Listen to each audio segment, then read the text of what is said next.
Speaking of David, I would like to welcome him on stage right now. We are so excited to have him with us today. David actually began his marketing career selling print yellow pages to business owners in the late 90s. But when the internet came along, he quickly adopted the technology and started helping business owners transition their traditional media to digital strategies. He was one of Google's first certified AdWords trainers. He has sold or consulted business owners on nearly every internet tactic that has come along, and today he travels the country talking about geofencing and connected TV. David's experience helping business owners to make the digital pivot makes him the ideal person to kick off our conference for us, so please help me welcome David McBee. Thank you. Did I hear a woo? That excited? Because this big famous celebrity is here, right? Like some of you are wondering, like, should I know who this guy is? Right? No, the answer is no. In fact, I'm going to start with a quick story. Several years ago, I was speaking at a conference for the American Rental Association. It was made up of people who own tent and party and equipment rental companies. You guys probably have one of those around here, right? And their keynote speaker was none other than Magic Johnson. And I was like, so cool, I'm speaking at the same conference as Magic Johnson. And then I was like, what the hell does Magic Johnson know about local business? Like, what is Magic Johnson gonna say to these people to really help them grow their businesses, right? And you're nodding your head. Some of you are like, hey, I'm sure Magic Johnson has a wonderful, enthusiastic, positive story. And that's what keynote speakers do, right? Well, that's what celebrity keynote speakers do. I'm no celebrity. I am a subject matter expert, right? And I always tease, my dad says, an expert is just someone who knows a little bit more than you do about something, right? There's probably people in this room who know more about some internet products than I do, but the reality is, I'm kind of the right guy for this job because, as Tiffany mentioned, I have been working with or consulting local and small and medium businesses for nearly 20 years. So because I'm not a celebrity and you don't know me, I do want you to know a little bit about my story. Let's make sure this clicker works. This clicker's not working. All right, you pull out the USB thing, you plug it back in, you try again. Are we going to get this? Okay. That was a digital pivot. So I did start out in the Yellow Pages many, many years ago, right? And I loved selling Yellow Pages. Any of you guys advertised in the Yellow Pages back in the day? Do you still? Probably not, right? The Yellow Pages was the first of the traditional media to just get hammered by the digital era, right? Google came along, and I was lucky enough to be with a company. I was with Dex Yellow Pages at the time, and they embraced internet marketing, right? They said, all right, we're going to sell internet Yellow Pages, we're going to sell some websites, a little bit of Google AdWords, and I embraced it. I got on it. I loved it. In fact, y'all are looking at the division contest winner for digital sales in 2004. That's right. I won a huge big screen TV. I mean, this thing was 42 inches wide.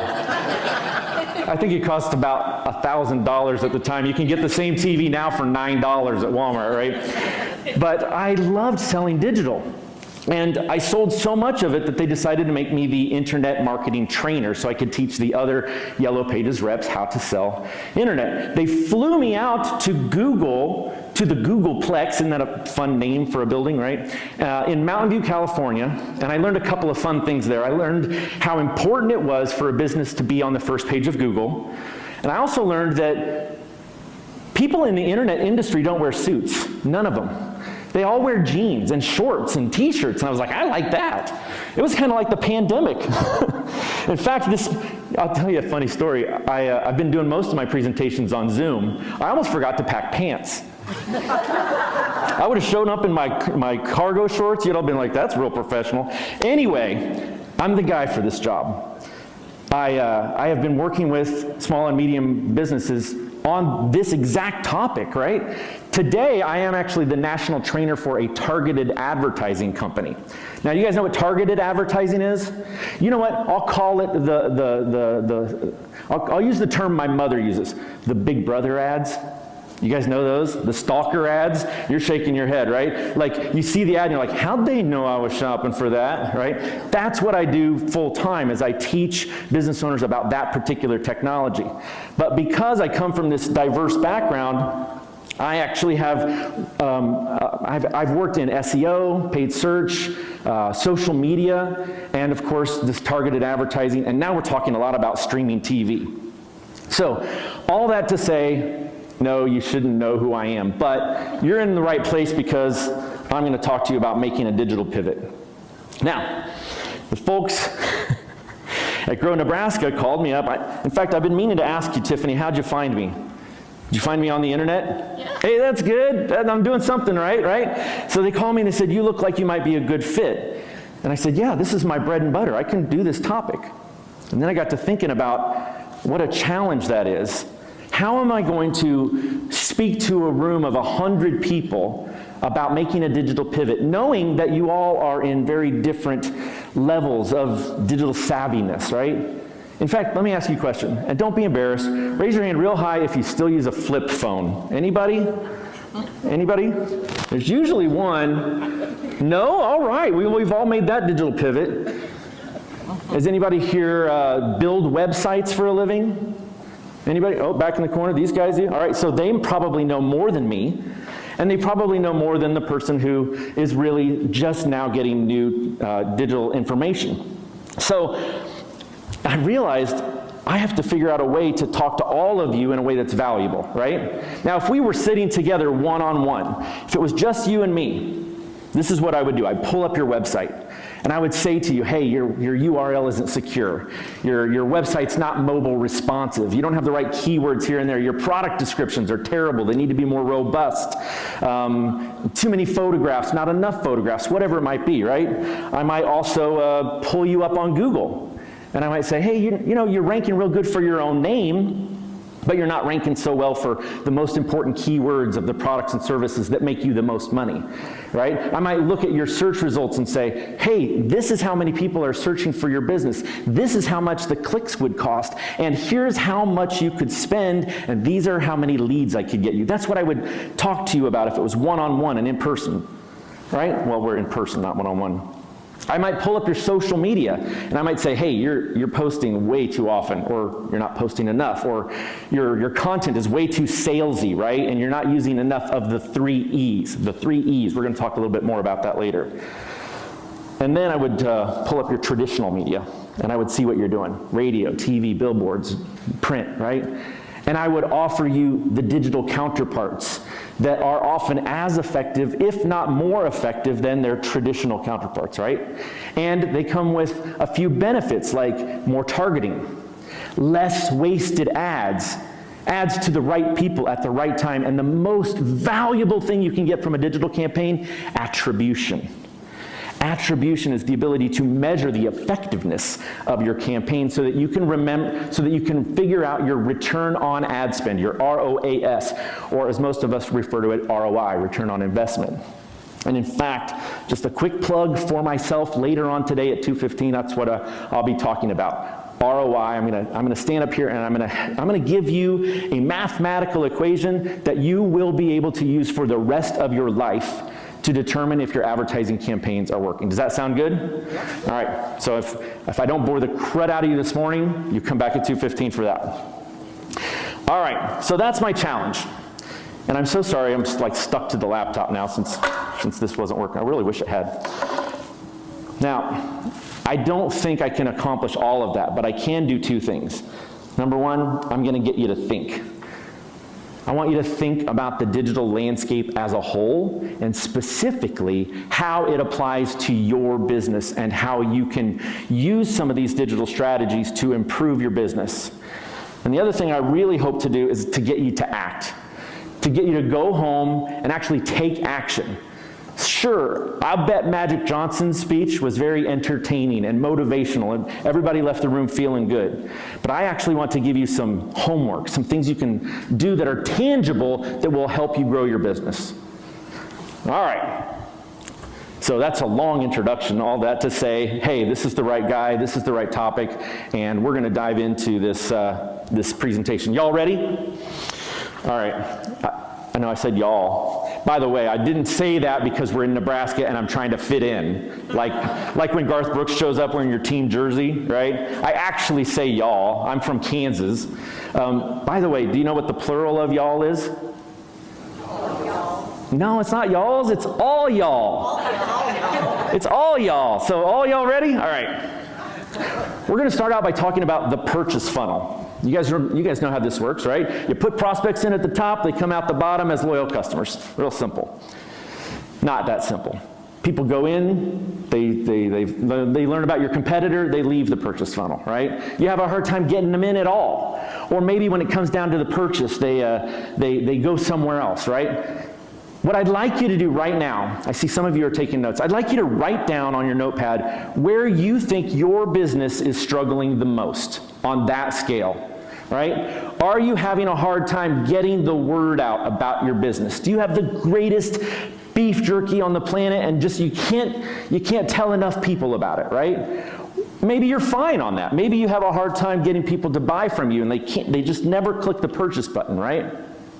So write down right now where you think that you are struggling. And here's why. I'm going to go through all these different digital media tactics. I'm going to give you a little bit of what I call a McBee nugget. It's like a crispy golden nugget, right? And this nugget is going to help you exceed in these particular strategies. But the biggest problem is you may feel very overwhelmed by all that I've got to share. You may feel like, oh my gosh, that's too much, I can't do it all. And when that happens, you don't do anything. So what I want you to do is just figure out exactly where you need help. Then I'll go through all these tactics, and then I'll tie them back to the purchase funnel so you know which ones you should implement. Sound like a decent plan? Okay. Let's start out with the first one. Now, the first traditional media, as I said, to pivot was Yellow Pages, and Yellow Pages became search. I'm curious, is there anyone in this room who's never used a Yellow Pages? No? Okay, we got an adult crowd, I'll say, right? Do you use them now? Maybe to prop up your toddler, but even that, they're so thin now, right? So Yellow Pages went away, but it got replaced by search. Not that different from the music industry, which was records and 8-tracks and cassettes and CDs and then MP3s and now streaming. It's all the same thing, but it has transitioned, right? That's really the point of this entire keynote. All the things that you know are just transitioning to digital. So it's not as new and scary as you might think. So how are you ranking on the first page of Google? Do you know? Have you Googled yourself? Hey, I'm doing good. When I search for my name, I actually find myself. Great, everybody can do that. Are you ranking for your best keywords? Are you ranking for your most profitable keywords? And are you ranking in all 3 of Google's search databases? Wait, did he just say all 3 of Google's search databases? Did you guys know there were 3 Google search databases? This is the McBee nugget, all right? I'm going to show you what that looks like. This is a search that I did before I came up here for swimming pool companies in Kansas City.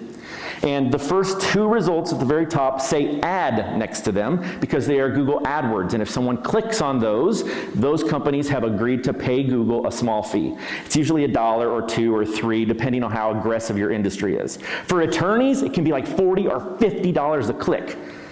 So if you're ever really mad at an attorney, just Google them and then start clicking on their Don't do that. Don't do that. In fact, Google has an algorithm that knows you're faking it, so they won't fall for that. But I am a big fan of this because it's at the very, very top of the page. And we are lazy. We like to click the very first thing we see that answers our question, right? We will click that because we don't have time to scroll to the bottom and keep looking. Don't believe me? The other day I was looking over my 21-year-old son's shoulder, and he went to Amazon on his phone. But he didn't go to Amazon.com or use the Amazon app, which is what I would have done. He pulled up Google and typed in Amazon. Their paid ad came up, and he clicked it, costing Amazon 30 cents or whatever. I was like, why did you do that? Why didn't you just go to Amazon? He goes, this is easier. That's how 21-year-olds talk. That's easier. And so we all click on the first thing that answers our question.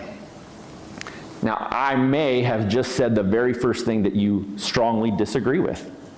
You may be thinking to yourself, no, I scroll past that. I go down to the free section. I always do. I never click those paid ads. Well, my research indicates that you would be right.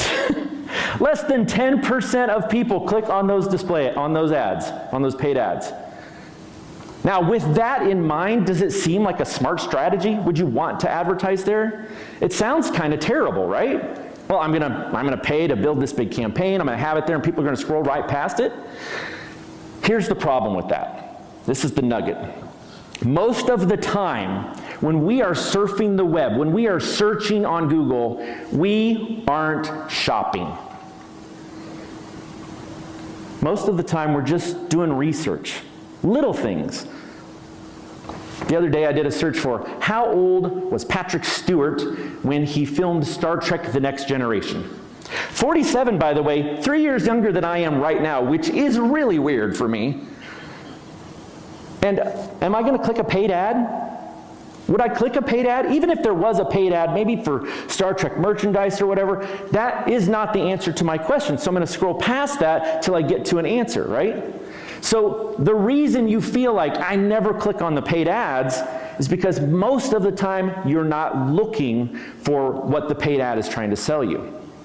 But when the search is commercial in nature, when the person is shopping, this statistic changes dramatically.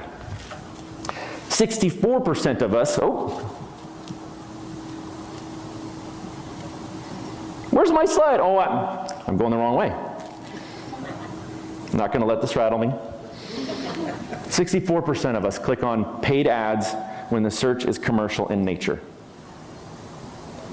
And guys, as business owners, isn't that who you want clicking to your website? The person who's actually shopping, the person who's looking for a product or service that you sell? And so for that reason, and because it's at the very top of the page, I believe strongly in Google AdWords. Also, forget my opinion, Google makes 90% of their income on those clicks. So if it didn't work, people wouldn't do it. This business, the swimming pool company, they've been doing this for years. And the proof that it works is that they keep doing it. You don't keep doing a campaign that's not going to work, right? Now here's that same search on a mobile device. Now notice the ad takes up the entire screen. They own all the real estate there. You got to scroll with your thumb 2 or 3 times to get past it. So if you are searching for a swimming pool company and that comes up, we're real likely to click it. It is the answer to our question.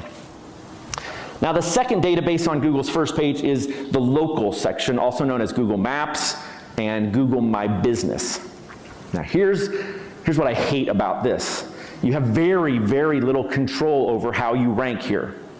So let's say you have a business on the west side of town, and your searcher searching for your products and services is over here on the east side of town. They're searching for swimming pool companies or whatever it is, right? But there's 2 or 3 other businesses between you and them.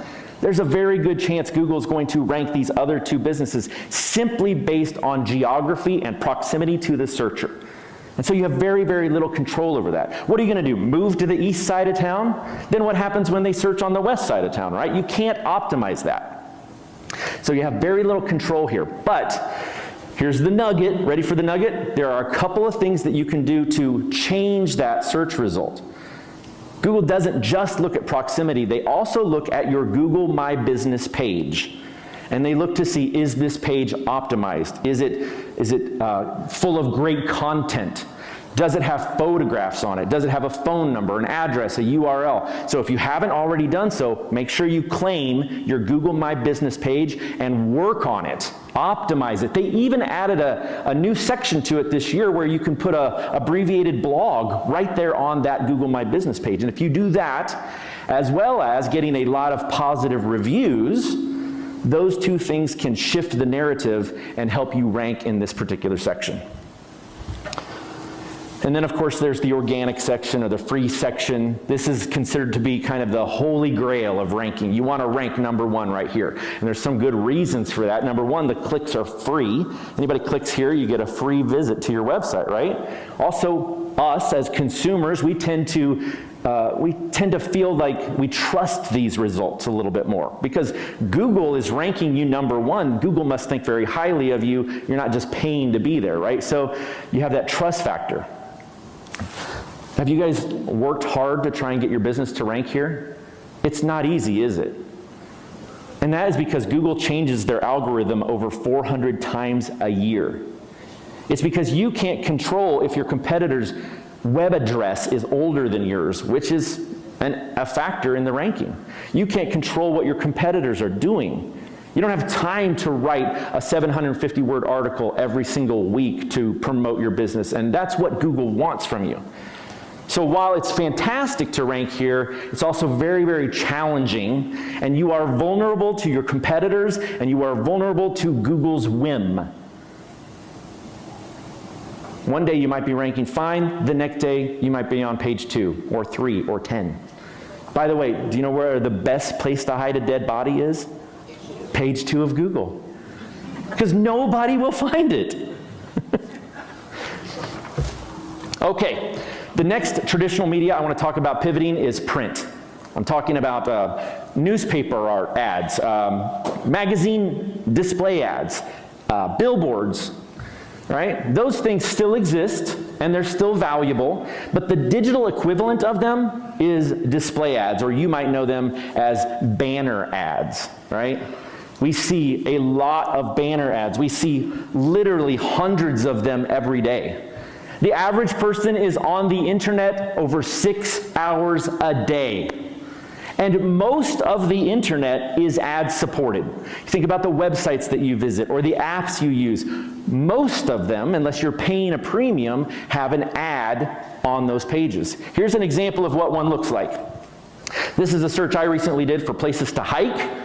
I love to hike, I love the outdoors, and there are a couple of ads there on the right. There's a video ad and then there's a display ad. So that's what I'm talking about, is those display ads. I'm going to give you some McBee nuggets on the display ads. Here's what they look like on an app in a phone. So here I am like checking the weather, and then the ad comes up. You guys have seen plenty of these, right? In fact, the average person sees something like 1,700 of these a week. That's how many display ads we see. Think of them as the billboards of the internet superhighway. They're really not that different from billboards. Now, the dirty little secret of display advertising is that no one clicks them. Do you guys click them? You mostly ignore them, right? The click-through rate of a paid search campaign on Google is about 3 to 6%. The click-through rate of the average display ad is 0.1%. Or said another way, if you invest in a display advertising campaign, only about 1 in 1,000 people will click your ad. That sounds very exciting, doesn't it? You're going, oh, check off display, I'm never doing that, right? But just as the other statistics could be misleading, this one can as well. The digital, or the pre-digital version of display ads was print ads and outdoor banners. What's the click-through rate on an outdoor billboard? 0, right? Nobody's gonna click a billboard. Can you imagine them driving along, oh, that's a good billboard. Oh, I'm gonna climb up there, I'm gonna click it so I can go to their website. You'd call 911, right? Or clicking a newspaper ad, or clicking a magazine ad, you can't click those. But do they work? Do they get your message out? Do people see your brand and your products and services? Are they made aware of what you offer, even if they don't click it? Absolutely. And in fact, this afternoon we're going to talk about a little stat called view-through rate, which is when a person sees your ad and goes to your website without clicking it. This search that I'm doing right here, or this activity that I'm doing, am I looking for a swimming pool right now? Am I looking for tropical smoothies? No. I'm reading about hiking. Am I going to be so motivated by your ad that I'm going to stop what I'm doing and go do something else? Probably not. The reason we don't click is because we're busy doing other things. If I go to this app and I'm checking the weather, Am I going to click the ad? No, I want to know if it's going to rain. Do I need to put the top on my Jeep today, right? That's what is valuable to me in that moment, not the ad itself. And so I'm just going to move on. But even if a display ad isn't clicked, it's still seen, which means it's valuable. It still has an impact on you. And I'm going to prove it. Fingers crossed this works, all 4 of them. Can anyone tell me the name of the business that was advertising on all those pages I just shared with you? Paula's Pools, yes, and Tropical Cafe. You're absolutely right, Paula's Pools. Did you click it? Nope. But you remembered it, right? And it was only on the screen 4 times and only for a few seconds each time, which isn't that different from a real display ad on a real computer screen. Although in a display campaign, we tend to show 20 or 30 or even 40 ads to our prospects. And so for those of you who didn't remember that it was Paula's Pools, had I shown it to you 20 more times, do you think you would have? And this guy's like, nah, I don't know, because you're not looking for a pool, right? That leads us to the other little nugget that I'm going to give you. The other little nugget that I want to give you is this. Display ads are more powerful today than they ever have been, and they're more powerful than their pre-digital counterparts because of data, because of targeting. This is where it gets really good. We tend to remember things that are relevant to us. So if you're surfing the web and you see an ad for swimming pools and you're not interested in swimming pools, you're barely going to register it. But if I can show my ads only to people who are the right target market, more of them are going to remember it. So today, most display ads come with data so that they can target a relevant audience, meaning less wasted ads. You're only showing your ads to the right people at the right time who are in the purchase funnel or that you feel you can put into the purchase funnel. The technology is so good. Are there any new parents in the room? Any new parents? Okay, she's a little embarrassed. What kind of ads do you see these days? Lots of baby products? Diapers, toys, formula, right? That kind of thing? Okay. Anybody else a new parent? Do you see the same kind of ads? Anyone else seen baby diaper stuff on their when they're surfing the web? You see where I'm going with this, right? My kids are 15 and 21. I haven't seen a baby ad in forever because they don't have to waste that ad on me anymore. They're able to find the new parents and put ads in front of them. Instead, I get ads for hearing aids. Did one search for tinnitus ringing in my ears, and now I'm getting hearing aids. And I was like, no, it's because I have a 15-year-old daughter. I'm not losing my hearing, it's just ringing. The technology is so good today, guys, that we can show ads to people who have been on the web searching for the products and services that you sell. We can show your ads to people whose location data on their smartphone indicates that they went to your competitor's store. Or maybe you want to target a parade or an event. We can draw a geofence around an area like that and put ads in front of the people who entered that specific geofence.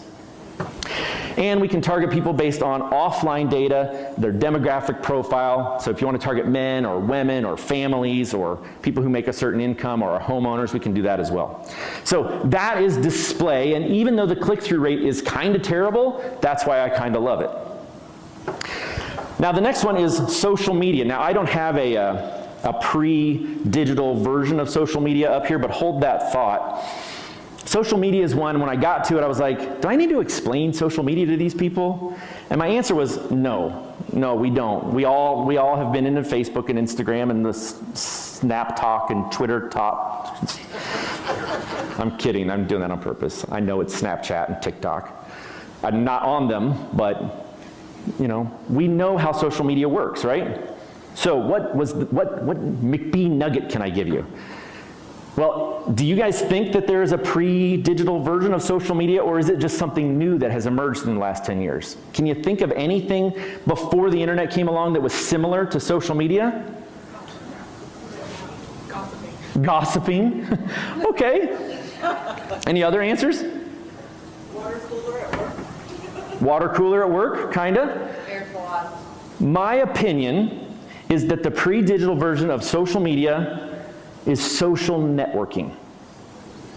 Now think about this. Chamber breakfasts, Better Business Bureau happy hours, networking events like this. They're very similar to social media because you want to get your business out there, you want to get your brand out there. And I'd like to kind of prove this idea with a little example. Can I have a volunteer? Anybody want to come up here with me? Come on, it's real easy. Come on up. Thank you. Is this hot yet? Okay. What's your name? Bobby. Bobby, say hello. Hello. Everyone, Bobby. Bobby, everyone. Hi, Bobby. And what's your business? I'm with the Business Kearney Visitors Bureau. Okay, all right, so here's what we're gonna do. We're gonna pretend we're at a networking event of some kind. Do you ever attend those? What do you go to? This. Okay, all right. And we do conferences with other CVBs and visitors bureaus and chambers and that type of thing. All right, and when you go to those, you have some coffee, you have some small talk, things like that. Let's assume you've just been doing that with your friends. You walk away, you're alone, and I approach you thusly. You ready? Okay. Hello, my name is Dave. How are you? Hello, Dave. It's good to meet you. What's your name? My name is Bobby. Bobby, I just bought a brand new insurance agency. I am now a proud American Family Insurance agent, yes. And we insure boats and cars and homes and motorcycles. You look like you drive a motorcycle, do you? How did you know? Oh my gosh, you do? Awesome. Okay, well listen, hey, I'm so excited to meet you. Here's my business card, and here's some flyers I had printed up. And I was hoping that we could connect later. I'm doing free evaluations, and I think I could save you a bunch of money on whatever you're doing now. Does that sound good? Yeah? Yeah? Oh, and get your phone out, scan this. This is my QR code so we can be friends on LinkedIn. All right, thank you very much. That's awesome. And it was good meeting you. Thank you so much. There's a lot of people here, so I got to run, but I will give you a call and we'll get together, okay? Okay. Thanks. So, Bobby, how are you feeling about me?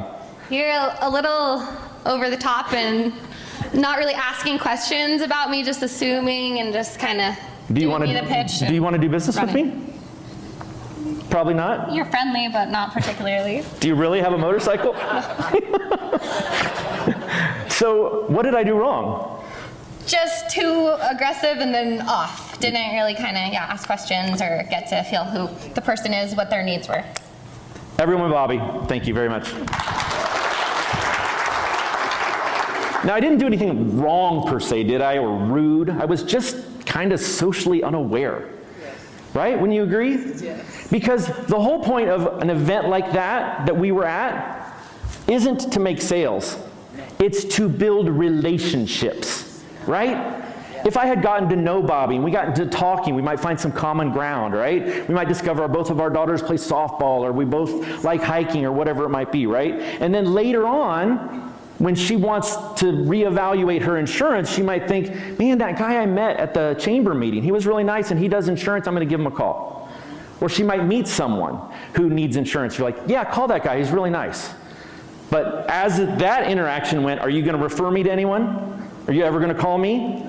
I screwed up bad. Now, the reason I put you through that little charade is because that is what I see most businesses doing on social media. They forget that they're there to build relationships. You're not going to social media to make a sale. Stop doing that. I don't go to social media to buy stuff. I go to be entertained, to laugh, to smile, to learn something new, and to engage with my friends. So I want you to stop putting salesy messages on your social media. I want you to stop trying to constantly get money from the people who are fans and followers. Instead, I want you to use the 3 E's. All of your posts should be entertaining, educational, and engaging.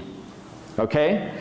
And if you can do that, you're going to get more followers. They're going to stick around. They're going to like your content. And then when they need your product or service, they're going to remember you.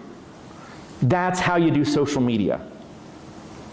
Now, that's not to say you can't buy ads on social media, and those ads can be sales messages, but as a general rule, your organic social media should follow the 3 E's. Now, the next thing is radio.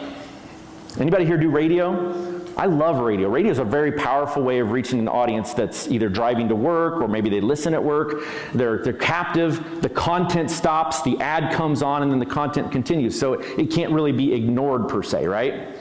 Now, the obvious digital pivot for radio is streaming audio and podcasts. Any podcast listeners in here? Yes? Raise your hand real high if you're a podcast listener. Look, if you're not advertising on podcasts, you're missing out on all those great prospects right there, right?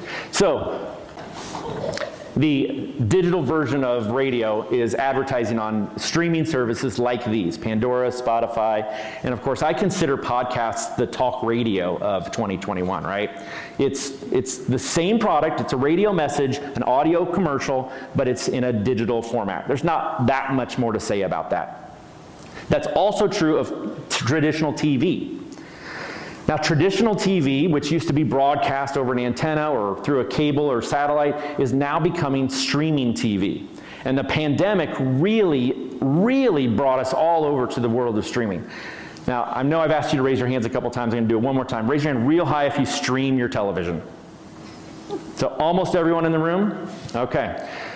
Did we all watch The Tiger King when the pandemic first started, right? And we all kind of got sucked in, and now we have Netflix and Disney Plus and HBO Max and Pluto and Hulu, and our streaming $5.99 services are now costing us more than cable ever did, right?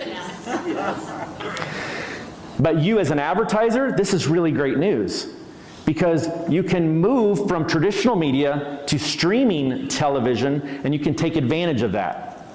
Now, there are some things that come with the traditional TV that are great, which is you get this broad reach. If you are advertising on the news or Ellen or whatever it might be, you're going to reach a lot of people.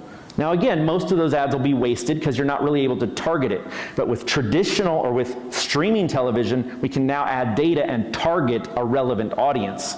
So you can only show your TV commercial to a person whose behavior, location data, or demographic is ideal for you. You can really pick and choose who sees your commercial. And it gets better. You can actually show a TV commercial to someone in their home, and then if they come to your store, we can measure that foot traffic. Now, I won't go into all the details on how that works. It's a little complicated, but we literally can show a commercial to a prospect, and if they show up at your store, we can report that they came. That's how cool streaming TV can be. And by the way, it's cheaper than it's ever been. Usually TV was really expensive. You'd have to spend $5,000 or $10,000 to run a TV campaign. Now you can run a TV campaign for $1,000 or more, or around $1,000 or higher, right? So it's a lot of opportunity. And of course, TV commercials are the end-all and be-all because they interrupt you. You can't skip them. You're not moving. You're going to stay there because you want to know what happens next. So if you've ever considered doing television in the past, or if you're doing traditional TV, you've got to make that digital pivot to connected TV. And then the last of the traditional medias I want to talk about is direct mail. I love direct mail. I think direct mail of all of the traditional medias is the one that actually used a little bit of data to target people even 5 or 10 years ago, right? Because I get a Jeep catalog in my mailbox every couple of months, and I open it, I look at it, I shop, sometimes I buy something, right? My next door neighbor doesn't get that Jeep catalog. My other next door neighbor doesn't get that Jeep catalog. They're able to use data to show a relevant audience their ad, right? But the problem with direct mail is I only get the piece once, maybe once a month. And classic advertising information tells us that a person needs to see an ad 18 to 20 times before they even notice it. So direct mail has a bit of a disadvantage there, right? The digital equivalent today is something called addressable geofencing. Now, if that sounds complicated, it kind of is. Basically, the way it works is we take a list of people. It could be your list of prospects, your list of customers, or we can create a list based on demographics. We upload it into a system that then draws an imaginary fence around every home on the list. And then when we see a smartphone inside that home, we can start showing it ads. And thanks to a little technology called cross-device matching, we can show ads on the smartphone and the laptop and the tablet and the connected TV. So if you like direct mail, addressable geofencing is like direct mail on steroids. It's fantastic. Now, to give you an example, I decided to build an audience just to show you what we could do. This is the audience I built for a swimming pool company in Kansas City. I thought to myself, well, who's their perfect prospect? Well, I think the person should be in a single family home, because I don't want to show my ads to people who live in apartments or duplexes or retirement communities. They just can't buy a pool, right? I think that the home should be on a half-acre lot or bigger, so there's room for a pool. The value of the home, I said, well, let's shoot for a high-valued home and a high income at the house, because my pools are expensive, right? Let's not show our ads to people who are in little homes with little budgets, right? And in fact, let's put a filter on this list and take out anyone who already has a pool. And now I know there are 13,906 homes that qualify to see my ads in the Kansas City area. How cool is that, right? Now you might be thinking, but swimming pool companies might want to show their ads to people who already have a swimming pool, because they need chemicals and maintenance packages and such, right? And so I ran another list of homes that already have pools in Kansas City, and there are 16,000 of them. So a swimming pool company wanting to reach this target audience can buy addressable geofencing and put 20, 30 ads in front of the people on all of their devices. That takes us back to the purchase funnel. Remember, I asked you to pick and choose where you were struggling? Now let's tie it back and see what happens. The traditional version of the purchase funnel kind of looks like this. TV and radio and outdoor and print, they really get the word out. They make people aware of your product, right? But when a person shows some interest in your product or service, now before the internet, they would talk to their friends, right? Remember when you had to talk to a salesperson to learn about a product or service? Aren't we glad that's gone, right? Or you'd get a catalog. We actually used catalogs to learn about products and services before the internet came along. And then when you wanted to buy, you opened up the yellow pages, you made a phone call, or you went into the store, and then of course loyalty was created with repeat sales and word of mouth. The digital equivalent of that, the digital pivot of that, looks like this. Display, audio, and video, even without that targeting, really create awareness. They get people to know about your product or service, right? Addressable geofencing, social media, these things use a little bit of data so that you can reach people a little lower in the purchase funnel. And then of course, when a person's ready to buy, we always search. We always do a little bit of research. Can you imagine buying a car today without the internet? Like, how hard would it be to figure out what car you wanted, what cars are well ranked, and all those things? You'd have to go buy a print copy of Consumer Reports. Remember that?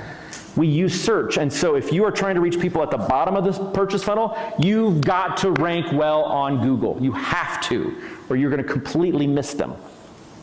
And then social really plays its big role in the loyalty section, right? After you've sold to them, after they've become a customer, you want them to follow you on social, hit them up with the 3 E's, and then you can keep top of mind, and you can be there when they're ready to buy again or when they're ready to refer you to someone else. So, and then there's another little tactic called retargeting. We really didn't talk much about that. That's when you show ads to people who came to your website, and that brings them back, right? You guys have had that happen. You go to Nordstrom's, you find some sweet shoes. You know, I don't need those shoes. You go about your life. The shoes keep following you around. You finally buy the shoes. They win, right? So that's what the digital version of the purchase funnel looks like. So, did we cover the topic? Do you think that this is going to help you make the digital pivot for your business? Were some of those nuggets helpful to you? I hope they were. And then I'll just leave you with this. I'm not going to give you my card or make you scan my phone, but I would like to connect with you on LinkedIn, and I would like you to have access to me later.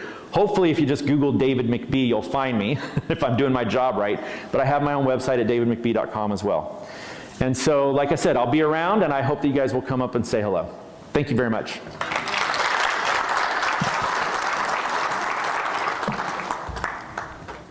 Streaming audio is all about, hey, we're going to have to do another pivot. Hang on, sorry. My PowerPoints actually crashed.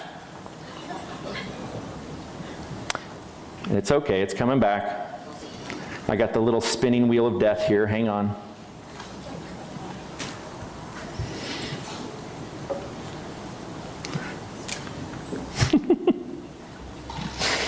Oh boy. Nothing I click works. All right, here we go. We're going to force quit.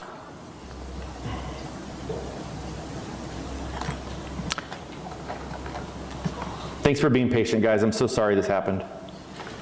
That's where you say something encouraging to me.